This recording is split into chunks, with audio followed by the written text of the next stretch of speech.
Merci Christophe. Bonjour à tous. J'espère que tout le monde m'entend. Euh, je vais mettre...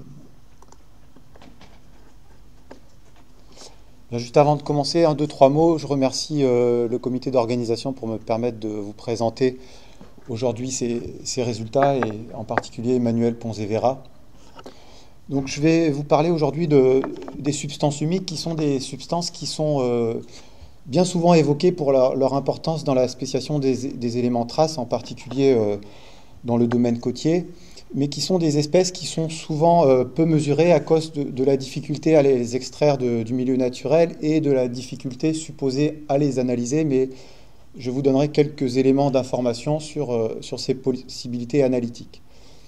Donc, avant de commencer également, je voudrais remercier toutes ces personnes qui ont contribué à ce travail, notamment Virginie Tanguy, les étudiants de master et de doctorat, et puis Ricardo Rizzo, avec qui j'ai co-encadré les travaux dont je vais vous parler un petit peu aujourd'hui. Alors, juste pour vous présenter nos objectifs de travail au laboratoire, donc on fait partie intégrante du LEMAR, et donc on travaille sur deux thématiques qui se complètent. On essaye d'une part de développer des méthodes analytiques pour l'analyse et la spéciation des éléments traces par voie électrochimique. Donc on travaille avec différents types de procédures analytiques et on travaille avec un panel d'électrodes assez large, donc des macroélectrodes, films et disques, en passant par la goutte de mercure classique et des électrodes un peu plus nouvelles, des microélectrodes de type vibrante. Donc l'autre volet de nos recherches s'intéresse aux sources et au devenir des éléments traces métalliques, donc aux sources à l'océan. On travaille au niveau des sources hydrothermales en collaboration avec l'équipe d'IPLEP-d'Ifremer, mais l'essentiel de nos travaux porte sur les estuaires et la zone côtière, par lesquels la majorité des éléments sont apportés, notamment pour les eaux côtières et les eaux de surface. Alors les estuaires, comment est-ce qu'on peut voir ce système-là? Donc on peut considérer un estuaire comme un grand système chimique ouvert, donc par lesquels les éléments métalliques ou d'autres éléments comme les nutriments vont être apportés par la source fluviale.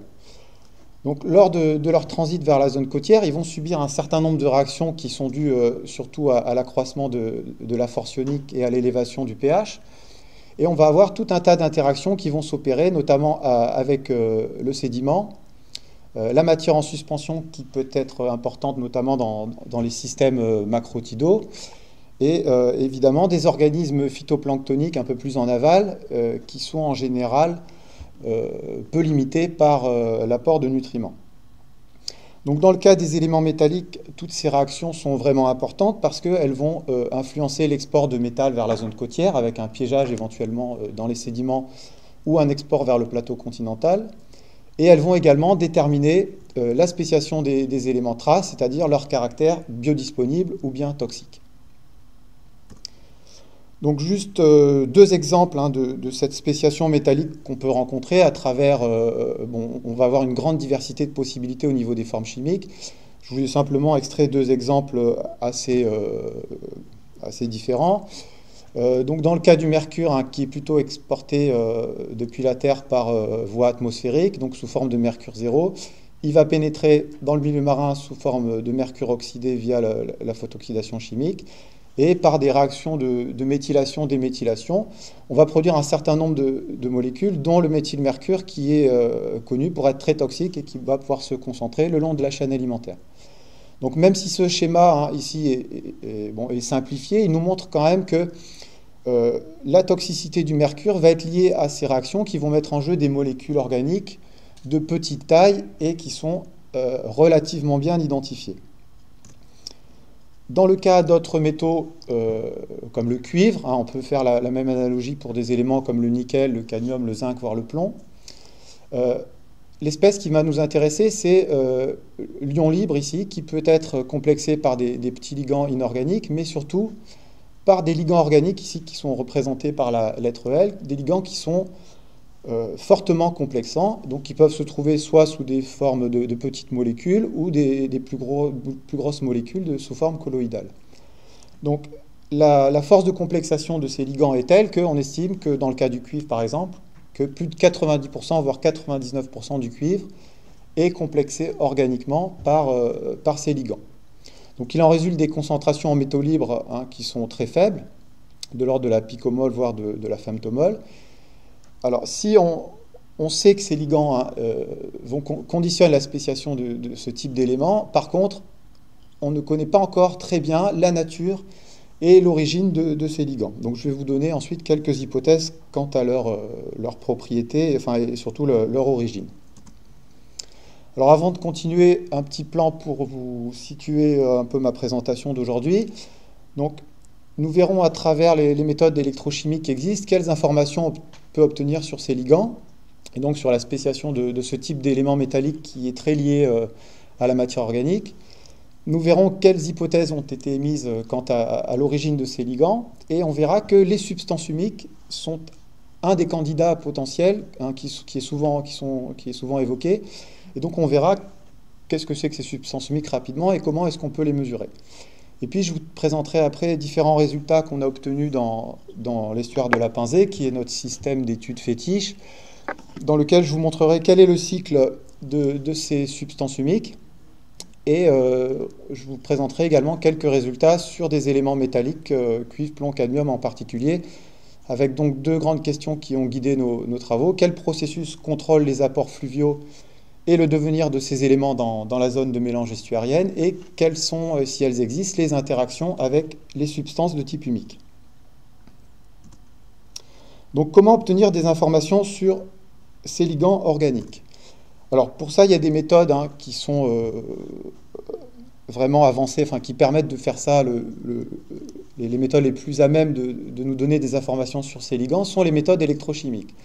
Alors, on peut distinguer d'une part les méthodes dites d'équilibre, dans lesquelles on va réaliser des titrations, donc soit par ajout de métal pour titrer les ligands organiques spécifiques de tel ou tel métal, soit donc ce qu'on appelle forward titration, ou des titrations par ajout d'un ligand compétitif, donc qui va avoir une certaine fenêtre de détection, et qui va nous permettre donc de titrer un élément métallique. Donc on va obtenir des informations sur la concentration de ces ligands spécifiques et en distinguant éventuellement des ligands plus forts et des ligands plus faibles qui vont complexer nos éléments.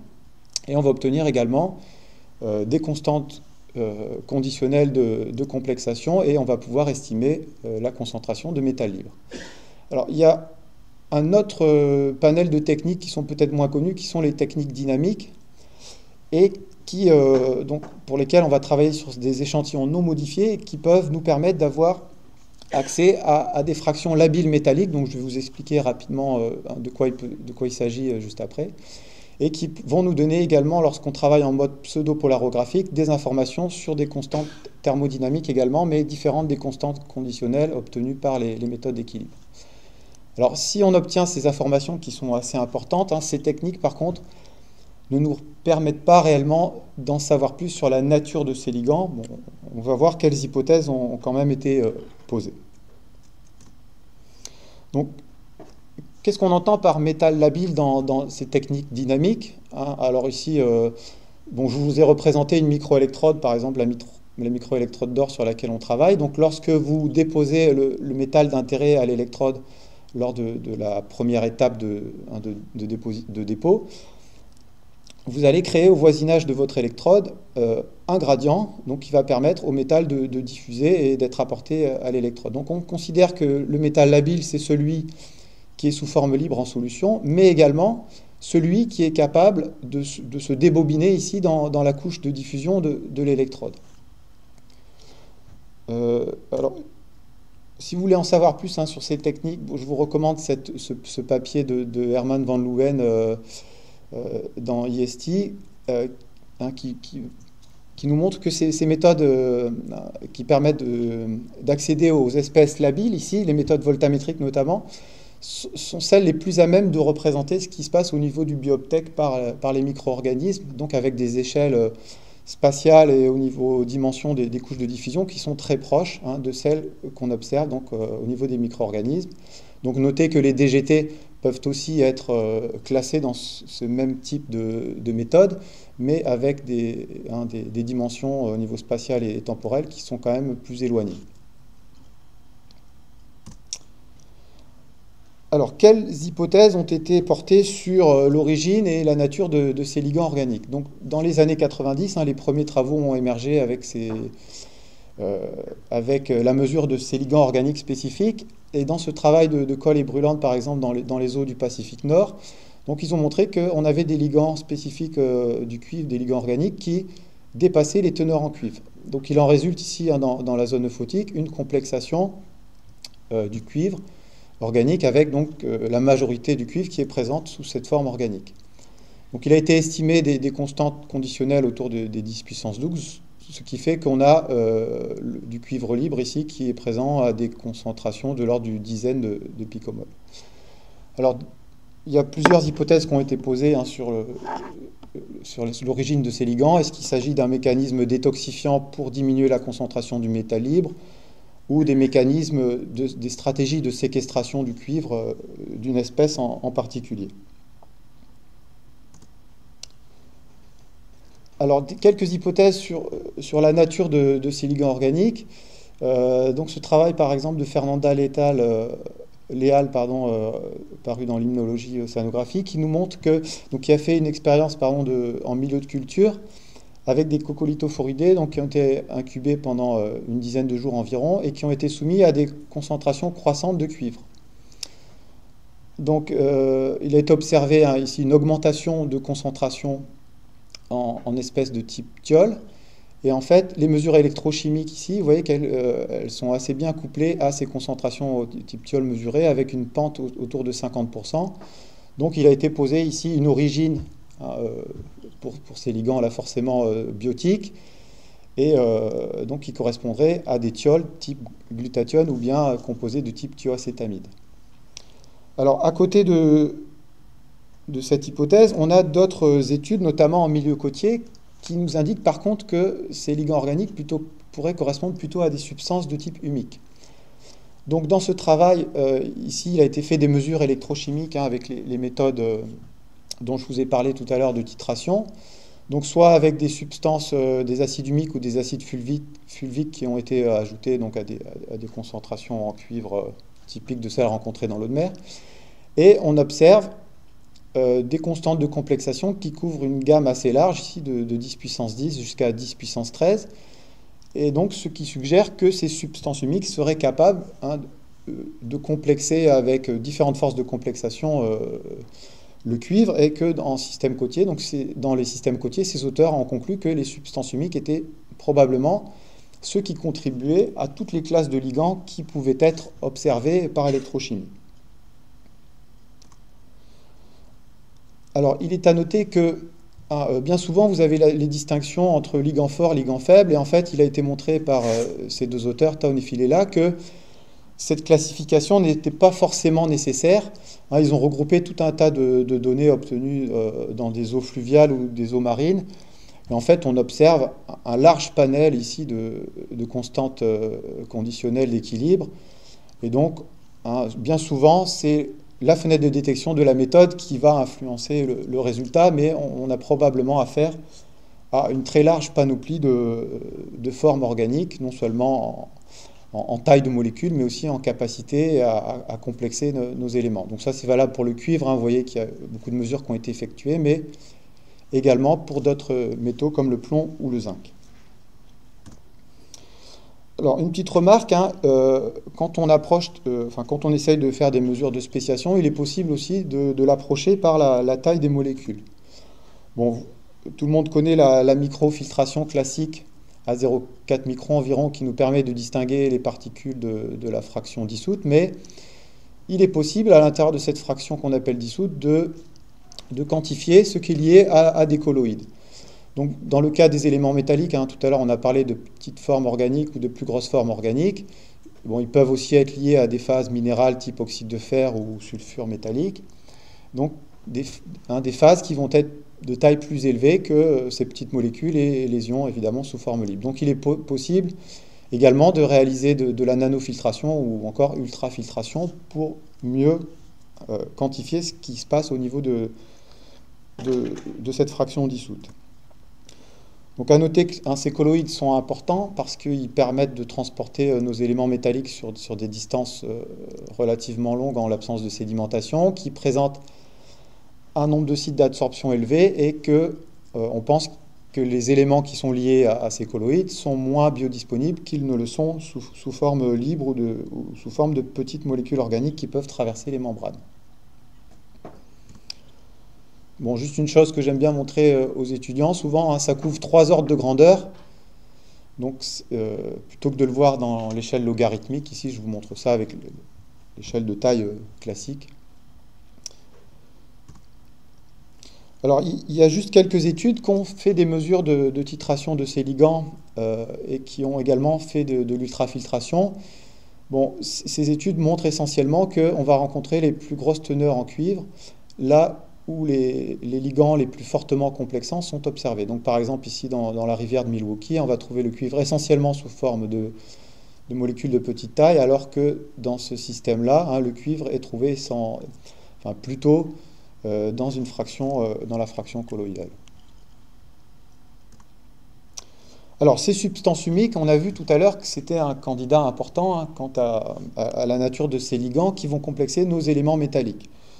Alors on va voir que ce sont ces substances humiques. Donc, vous avez des molécules de ce type-là qui ont forcément une variété de structures qui est importante, hein, avec tout un tas de recombinaisons possibles à partir des réactions de dégradation de la matière organique vivante, et qui vont avoir donc des tailles et des propriétés à complexer nos éléments qui va être également très variable.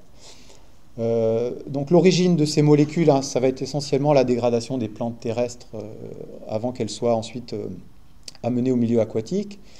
Et bon, on peut noter comme quelques propriétés importantes, leur capacité à solubiliser les polluants organiques ou les pesticides, à complexer les métaux, on l'a vu, mais aussi à stimuler la production microalgale d'inoflagellés, par exemple.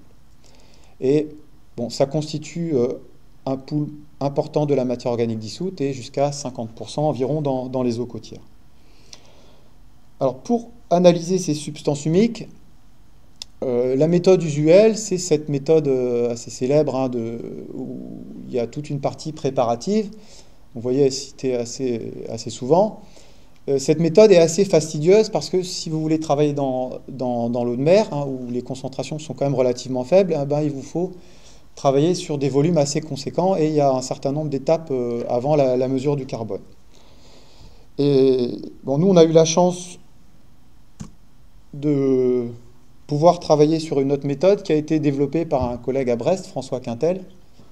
La méthode est peu connue, mais elle est vraiment avantageuse. Hein, à partir de 30 ml d'échantillons, on peut faire une détermination directe, une simple acidification, éventuellement de l'ajout de molybdène si vous n'êtes pas dans l'eau de mer qui contient déjà ces 10 ppb de molybdène. On peut conduire en quelques minutes, voire un quart d'heure, 20 minutes, une mesure assez précise de substance humique. Alors comment marche cette méthode? Bon, c'est une méthode qui utilise ici un système électrochimique goutte de mercure classique, donc les conditions chimiques on a vues. Les conditions électrochimiques, on applique un potentiel qui va nous permettre de réduire ici le molybdène 6 en molybdène, de former un complexe molybdène 6 substance humique qui va s'absorber directement sur la goutte de mercure et qui va être réduit en un complexe molybdène 5.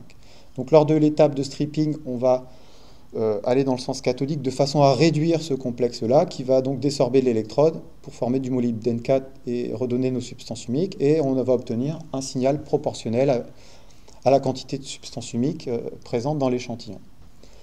Donc on peut travailler avec des additions standards d'acide fulvique extraits dans la rivière Suwannee qui peuvent être fournis par l'International Humic Substance Society basée au Canada.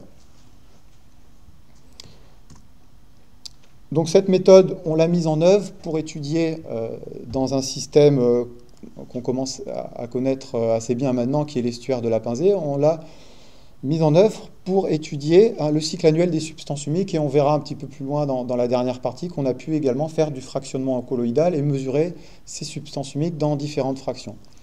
Donc ces travaux, vous les trouverez dans ce papier-là. Je vais juste résumer quelques résultats.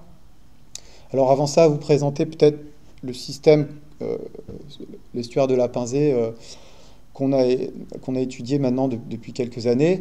Donc c'est un système sur lequel il y a quasiment, enfin il n'y a pas d'activité industrielle, qui est très peu urbanisé, mais vous avez une agriculture assez intensive avec, bon, pour la taille du système qui est assez faible, un certain nombre d'animaux, hein, c'est assez impressionnant, notamment aussi plus d'1 million de volailles. Et vous avez des activités d'épandage de lisier qui sont maintenues tout au long de l'année. Au niveau de l'estuaire, bon, un marnage important, hein, qui fait qu'on a un système assez turbide avec donc des teneurs en matière en suspension qui peuvent avoisiner quelques centaines de milligrammes par litre. Et compte tenu de ce fort marnage, hein, on a un estuaire qui est bien mélangé avec une structure haline de ce type-là et avec des temps de résidence relativement faibles. Donc, on va en tenir compte après, hein, vous verrez que ça a son influence. Donc, quels principaux résultats on a obtenus? Donc, ici, sur cette figure, vous avez les concentrations de substances humiques qui sont représentées en fonction de la salinité. Donc, vous voyez une décroissance des concentrations qu'on identifiera un peu mieux juste après. Et ici, sur le cycle saisonnier. Donc, ce qu'on voit surtout, c'est ici en période automnale, hein, lors des premières fortes précipitations, un apport important de substances humiques. Donc l'hypothèse qu'on a posée, hein, c'est que la matière organique retenue enfin, on a une rétention importante de matière organique sur les sols pendant la période précédente, qui est plus chaude, plus sèche, plus lumineuse, et au cours de laquelle la matière organique va s'humifier avant d'être exportée massivement à cette période-là.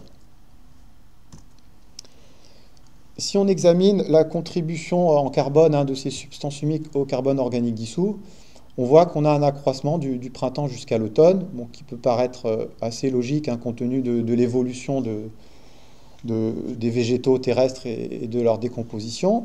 Mais ce qui est aussi intéressant, c'est que si on regarde cette réglementation sur l'épandage du lisier, en fait, ce lisier il peut être répandu sous n'importe quelle forme pendant la période printanière. Par contre, en été et en automne, il doit forcément passer par un stage de maturation avant d'être répandu. Donc peut-être que ce qu'on observe, hein, ça peut être lié également à ces pratiques d'épandage qui varient au cours de l'année.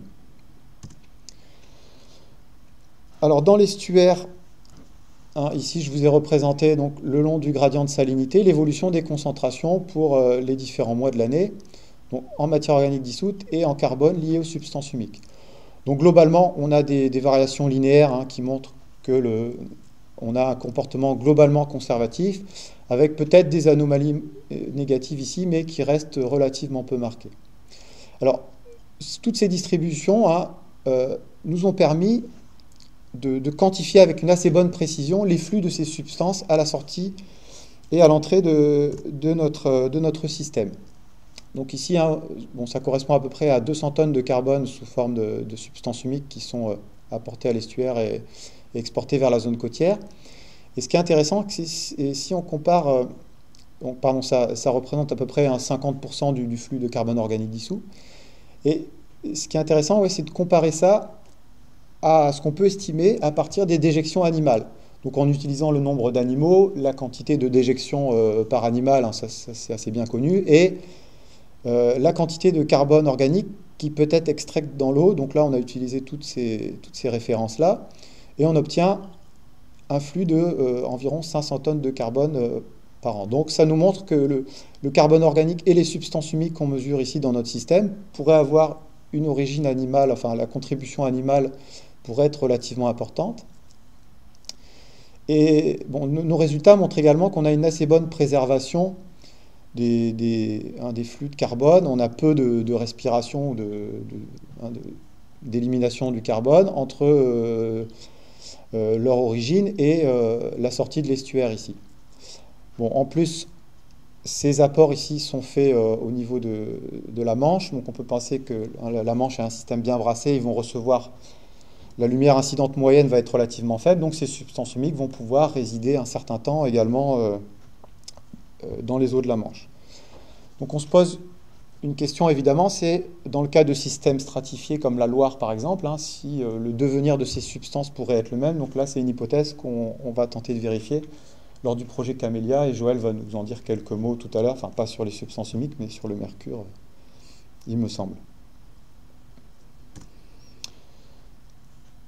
Alors depuis quelques temps, on se demande, et on a voulu également un peu mieux connaître la dynamique qu'on avait dans les eaux fluviales. Donc on a effectué lors de l'année 2012 des prélèvements avec une fréquence à la semaine, de façon à un peu mieux contraindre cette dynamique fluviale. Donc bon, c'est un travail que fait actuellement Lauriane Marie au laboratoire. Donc ici, j'ai juste focalisé l'évolution des concentrations qu'on avait lors de la crue printanière assez particulière qu'on a eue en 2012. Et vous voyez sur ces diagrammes hein, qu'on appelle des hystérésis que, donc concentration en fonction du débit, que on a une forte augmentation des concentrations en substances humiques en période de débit croissant, pour les substances humiques, mais également pour d'autres éléments, fer, plomb, cuivre, peut-être également cadmium, et avec donc ensuite une évolution qui se fait dans le sens des aiguilles d'une montre. Hein. Donc on appelle ce type de comportement un type purging, alors qu'on a d'autres éléments qui vont évoluer dans le sens contraire, en passant par des concentrations plus faibles en période de débit croissant. Donc comment est-ce qu'on peut expliquer ça? Par deux voies d'apport préférentielles. Donc pour les éléments qui sont retenus par le complexe argilo-humique, hein, donc une voie d'apport préférentielle par les eaux de surface, et donc quand il pleut, hein, on va observer une augmentation de leur concentration ici en aval, alors qu'on a d'autres éléments qui vont facilement percoler en profondeur. Et donc lorsque la contribution de ce flux devient moins importante en période de pluie, eh ben, on a une dilution de ces composés. Donc ce qui est intéressant de remarquer hein, dans le cas du nitrate, c'est que on a aussi quelque chose, un comportement du type diluting. Bon, hein, en fait, on pourrait attribuer ça au fait que les eaux souterraines en Bretagne sont encore très chargées en nitrate. Alors ici, vous avez un diagramme, enfin une figure qui vous représente les flux cumulés au cours de l'année 2012. Donc si on regarde nos substances humiques ici par rapport au débit qui est sur fond bleu, donc c'est assez intéressant, on voit que notre hypothèse hein, d'un apport massif en période automnale, ici on l'a caractérisé également lors de cette année 2012. Vous voyez que en quelques jours, hein, en moins d'un mois en tout cas, on va avoir plus de 50% du flux de substances humiques qui va s'opérer à cette période de l'année.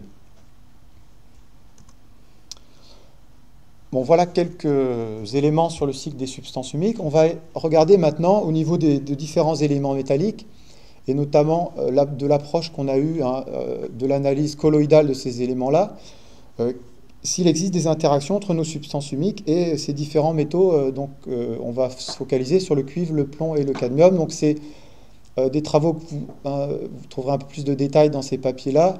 Celui-là concerne la validation de la méthode, alors que les autres sont dédiés au plomb, au cuivre et au cadmium, respectivement.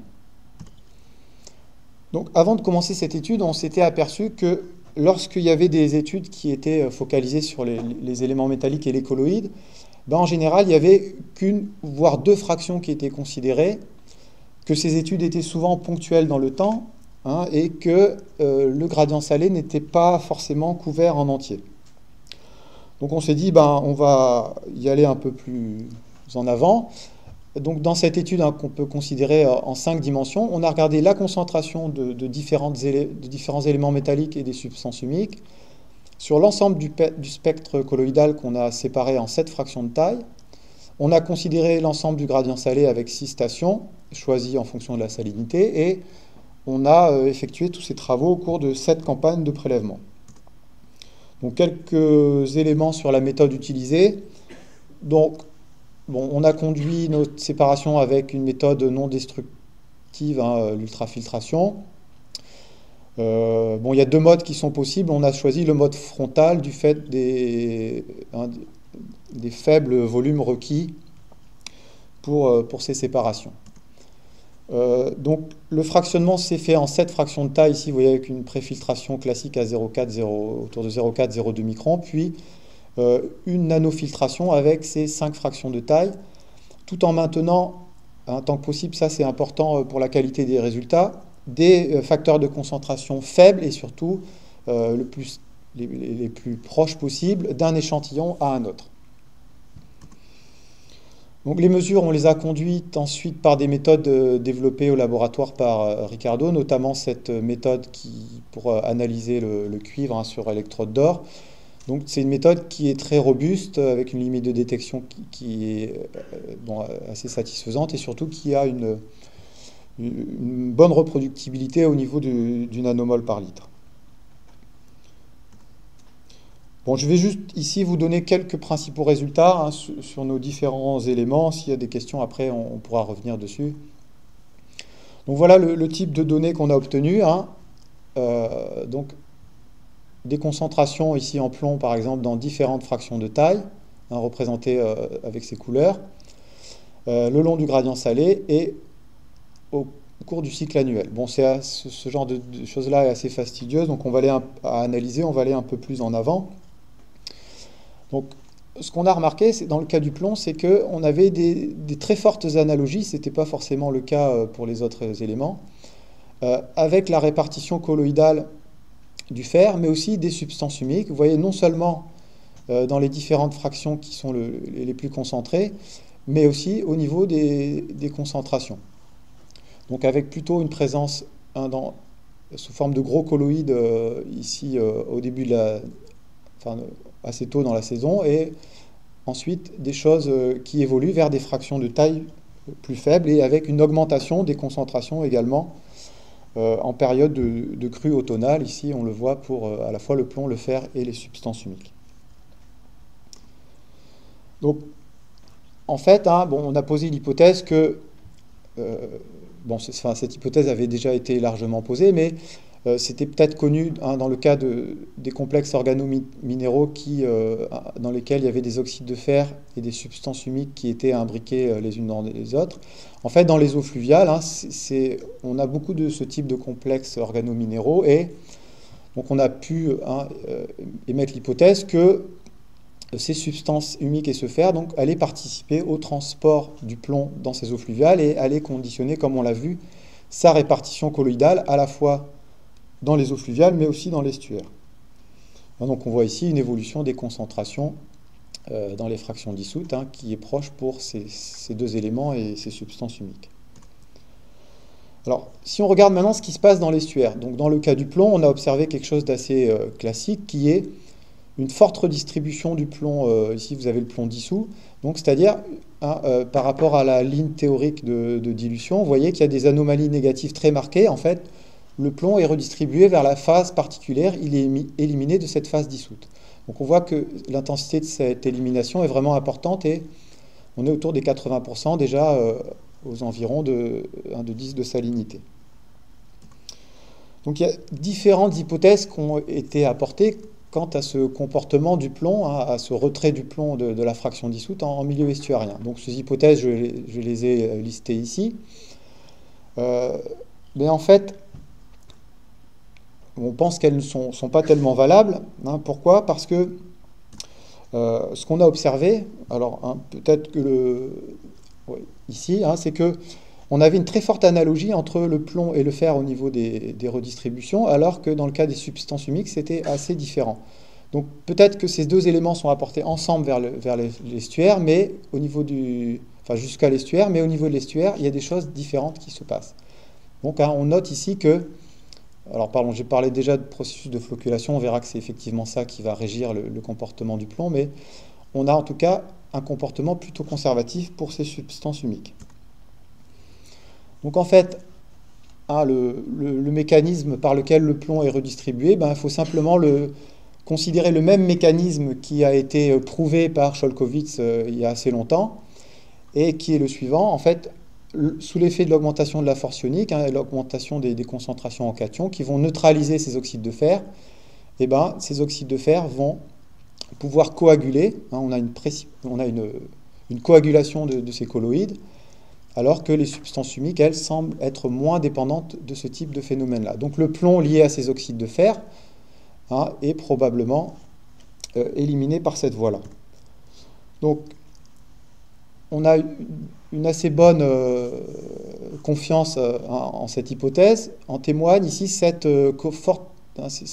très bonne corrélation qu'on observe entre le fer et le plomb, non seulement dans la phase particulière, mais sur toutes les fractions de taille qu'on a pu analyser. Donc vous voyez que ça couvre plusieurs ordres de grandeur. Bon, peut-être qu'ici la moins bonne résolution, elle est liée aux difficultés analytiques lorsqu'on approche des plus faibles concentrations, mais c'est quelque chose d'assez remarquable. Et donc, comment est-ce qu'on peut voir le comportement du plomb? C'est simplement un pompage colloïdal, comme on l'a dans le cas du fer. Donc, vous voyez que ici, dans nos différentes fractions colloïdales, dès que le plomb est présent à des concentrations relativement élevées, il subit également un processus d'élimination. Alors, dans le cas du cuivre, une façon un peu différente ici de représenter un lien possible entre le cuivre et les substances humiques. Donc ici, on a calculé les concentrations en cuivre qu'on a normalisées à une taille de 1 nanomètre. Donc ça nous permet d'avoir une vision de ce qu'on peut appeler un spectre de taille. Alors vous devez avoir en bleu le cuivre ici, et des substances humiques. Et donc ce qu'on remarque, c'est qu'on a des spectres de taille qui sont très proches pour ces deux composés. Donc ici en échelle logarithmique, donc là c'est la même chose avec des échelles de concentration classiques. Et on s'aperçoit aussi que les substances humiques pourraient aussi avoir un certain contrôle sur les concentrations en cuivre dans notre système. Alors au niveau de son comportement dans l'estuaire, le cuivre c'est un élément qui a un comportement assez variable. Et donc ce qu'on a noté surtout c'est quelque chose d'assez conservatif en hiver, en automne, mais des fortes anomalies positives au printemps qui sont maximales ici au niveau du mois de juin. Donc on a une certaine variation en salinité, mais en fait on s'est aperçu que c'était très localisé dans l'estuaire. Alors peut-être, c'était très localisé dans l'estuaire, et donc il y a ces travaux de Yannick Lerat qui ont été également faits dans l'estuaire de la Pinzée, qui ont mis en évidence ici une zone de sédimentation préférentielle de composés organiques. Vous voyez ici l'évolution des concentrations en carbone organique dans les sédiments. C'est très important ici au niveau de cette même période printanière, avec des flux très importants en ammonium, mais aussi en phosphate. Donc on peut penser que ce qu'on a observé, nous, ça peut être lié au même phénomène, donc avec des apports massifs par le sédiment liés à la dégradation de cette matière organique. Donc on a observé, peut-être on peut le voir un peu mieux ici, donc dans les fractions, les différentes fractions de taille qu'on a regroupées ici en composés de haut poids moléculaire, bas poids moléculaire ou fractions réellement dissoutes, que cet apport il correspondait essentiellement à des composés de haut poids moléculaire. Bon, par contre, on n'a pas d'éléments quant à leur nature ou leur origine, parce que dans le cas des substances humiques, une telle anomalie positive, on ne l'a pas observée. Alors depuis qu'on travaille dans ce système, on commence à voir des covariations interannuelles qui sont assez intéressantes et sur des indices qui sont assez différents. Dans le cas du cuivre, par exemple. Donc ça, c'est les résultats que je viens de vous présenter avec l'augmentation du cuivre sous forme de petits colloïdes ici, lorsqu'on passe du printemps à l'automne, également l'augmentation du ratio substance humique sur DOC. Vous voyez qu'on a une humification de la matière organique qui participe probablement à la complexation du cuivre et qui va modifier aussi son fractionnement de taille au cours du cycle saisonnier. On a également des covariations intéressantes si on regarde ces données qu'on a obtenues en 2001, où on avait examiné la fraction organique hydrophobe du cuivre, et on voit qu'on a une évolution qui semble assez similaire à celle qu'on a observée un petit peu plus tard en utilisant d'autres indices. Alors pour terminer, juste quelques résultats sur le cadmium. Donc le cadmium, il est souvent évoqué parce que c'est un métal qui présente une très forte anomalie positive. Donc il désorbe massivement en fait, des particules lorsque celles-ci sont amenées dans les estuaires. Vous voyez des anomalies qui peuvent être plus ou moins marquées, qui peuvent se situer à des des positions différentes au niveau du gradient salé.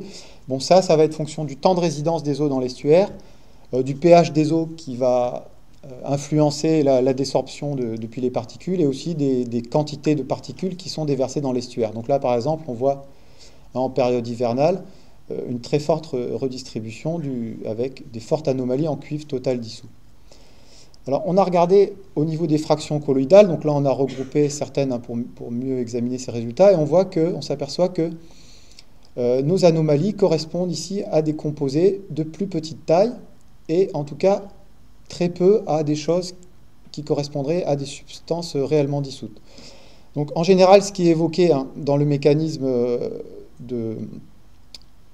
qui concerne le cadmium, c'est donc une désorption liée ici à un remplacement du cadmium par le calcium sur les sites d'adsorption des oxydes de fer, et une formation de chlorocomplexe.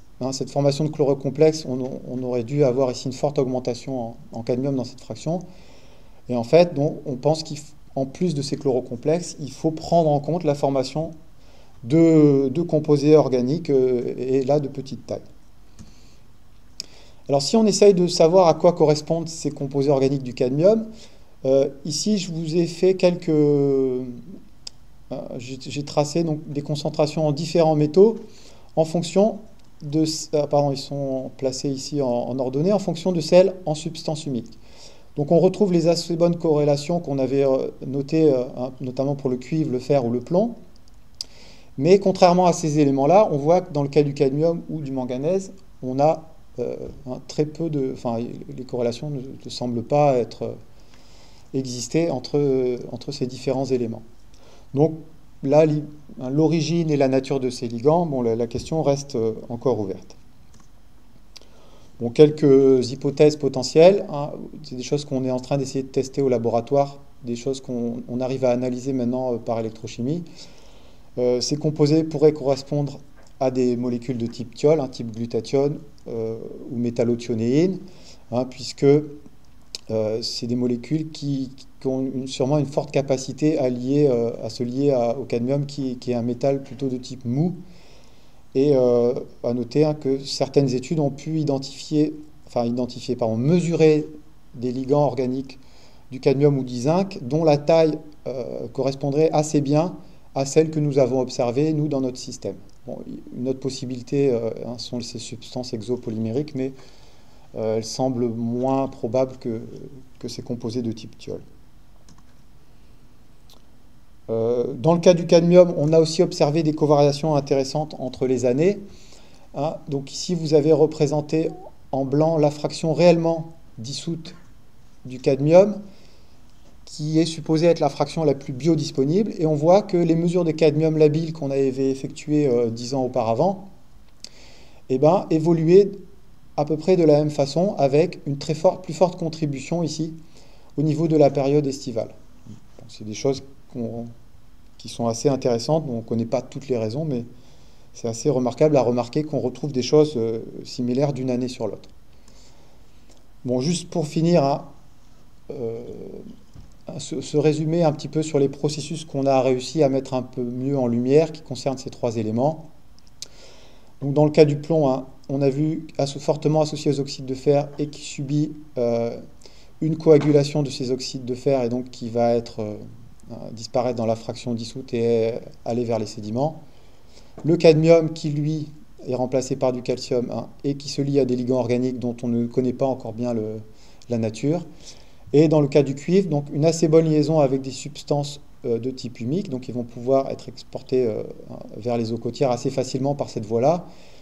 Et on a également mis en évidence cet apport massif de cuivre par les sédiments dont on ne connaît pas encore bien la nature. Voilà. Donc je vais m'arrêter là. S'il y a des questions, allez-y.